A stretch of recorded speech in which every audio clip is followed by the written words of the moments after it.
कल are for अध्यात्म में हमने चर्चा की थी कि जा पर कृपा राम की हुई, ता पर कृपा करे सब कोई।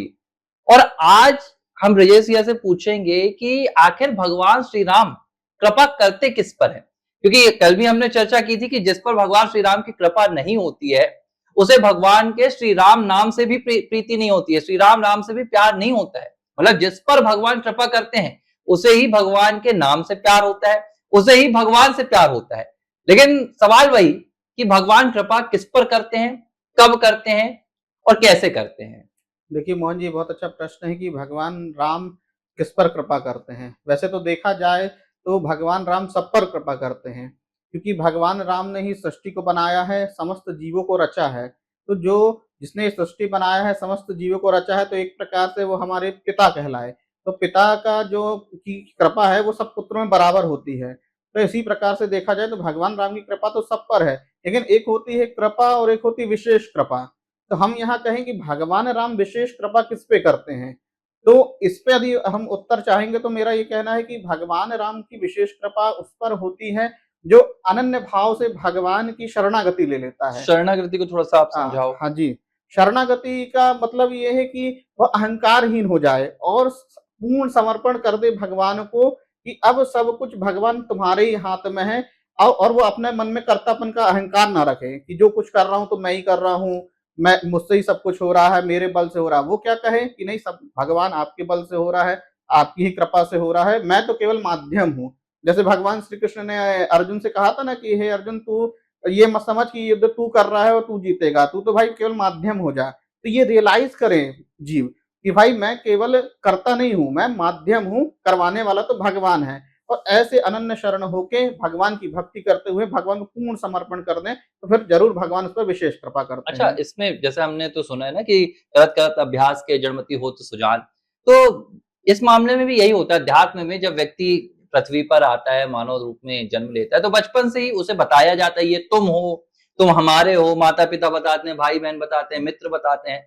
तो उसकी बचपन से आदत बन जाती है कि वो मैं मान लेता है, वो स्वयं को कर्ता मान लेता है। जो आपने कहा ना कि कर्ता नहीं मानना है, हाँ। उसको लगने लगता है कि जो कर रहा हूं मैं अपने बल से कर रहा हूं, हम्म। जो मेरे साथ हो रहा है वो मेरी वजह से हो रहा है। और ऐसे करते करते जब वो थोड़ा सा चेतना उसकी आती है, बुद्धि आती है, तब तक उसकी प्रैक्टिस हो चुकी होती है। उसको लगने लगता है कि करने वाला मैं ही हूं।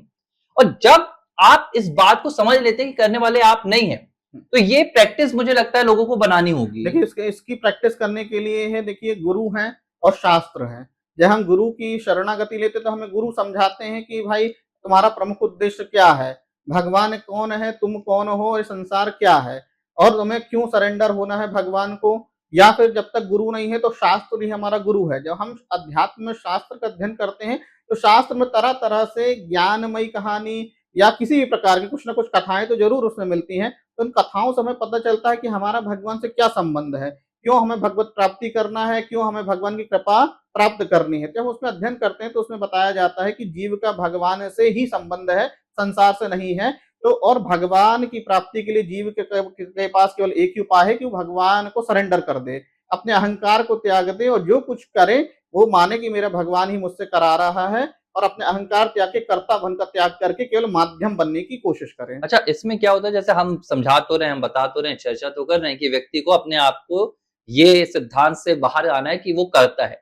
अब लोग बोलते हैं कि भाई करने वाले तो हमें ही है। हम देखते हैं कि हम जा रहे हैं, हम चल रहे हैं, हम नौकरी कर रहे हैं, हम बिजनेस कर रहे हैं, तो हम ही तो कर रहे हैं।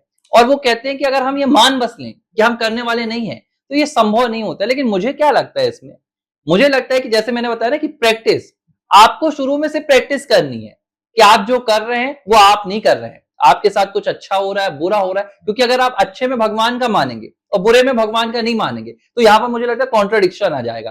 तो अच्छा होता है तो ये कहो कि प्रभु इच्छा से हो रहा है, भगवान राम करवा रहे हैं। थोड़ा अगर आपको लगता है कि आपके हिसाब से बुरा हुआ है, नौकरी करना है तो नौकरी में नहीं हो रहा अच्छा, बिजनेस कर रहे हैं तो बिजनेस में अच्छा नहीं हो रहा, तो भी मान लो कि इसमें कुछ प्रभु की अच्छी इच्छा होगी। बिल्कुल, देखिए मोहन जी, यदि आप ऐसा मान लेंगे ना कि सब कुछ प्रभु इच्छा से हो रही ना, तो आपको मतलब भगवत प्राप्ति भी होगी और आपके कर्म फल भी जलेंगे।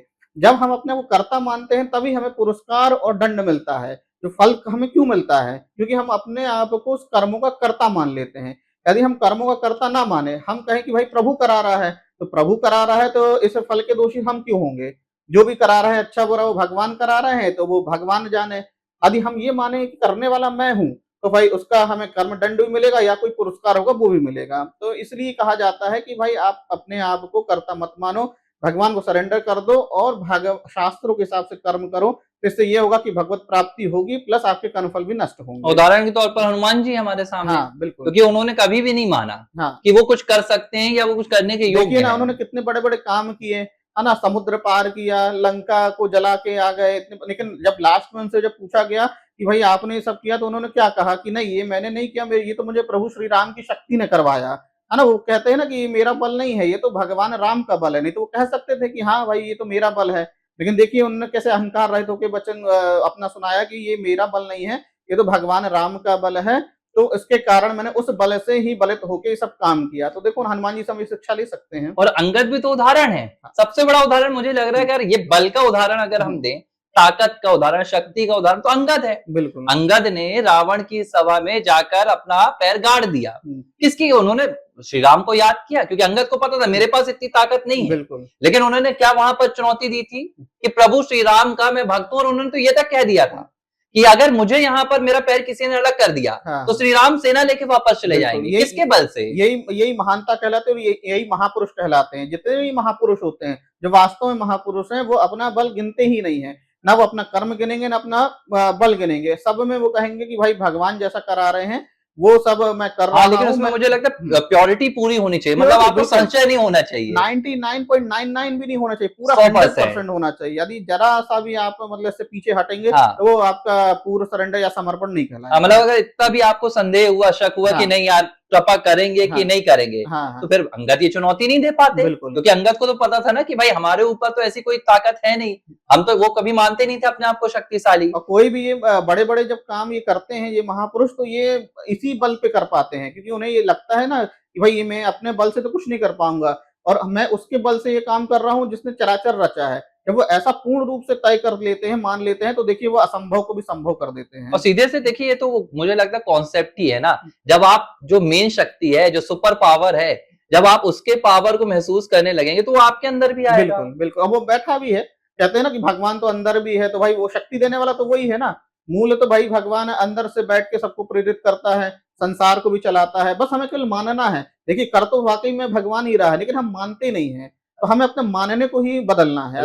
लोग मान क्यों नहीं पाते हैं? मतलब मैं अपना एक उदाहरण दूं, क्योंकि ये संसार में लोग बताइए, जैसे आपने बताया कि भाई बचपन से लोग देखते हैं, सुनते हैं, व्यवहार करते हैं, मतलब घर में देखते बन जाती हैं, तो वो अभ्यास हो जाता है। तो कारण ये आपका एकदम उचित है। नहीं, और जैसे लोगों को समझ में नहीं आ रहा है कि अगर भाई भगवान का हम ताकत माने, भगवान की शक्ति माने, तो वो शक्ति हमारे साथ कैसे आएगी? अब उदाहरण के तौर पर मैं बताऊं कि अगर आपको पता हो कि प्रधानमंत्री आपके मित्र हैं, तो क्या अगर आपको कोई कलेक्टर आकर या कोई एसपी आकर दबाने की कोशिश करे, तो आप दबेंगे? नहीं दबेंगे, क्योंकि आपको पता है कि भाई मेरे साथ कोई बहुत बड़ा आदमी, देश का प्रधानमंत्री है, वो ताकत आपकी दिखेगी। और जिस दिन आपको ये महसूस होने लगा, ये आभास हो गया कि भाई प्रभु श्री राम का बल आपके साथ है, तो मुझे लगता है संसार में कोई ताकत नहीं है जो आपको दबा सके। देखिए ना, हनुमान जी ने असंभव काम किया ही इसलिए क्योंकि उन्होंने कभी अपना बल नहीं माना, हमेशा श्री राम जी का बल माना, तो असंभव काम किया।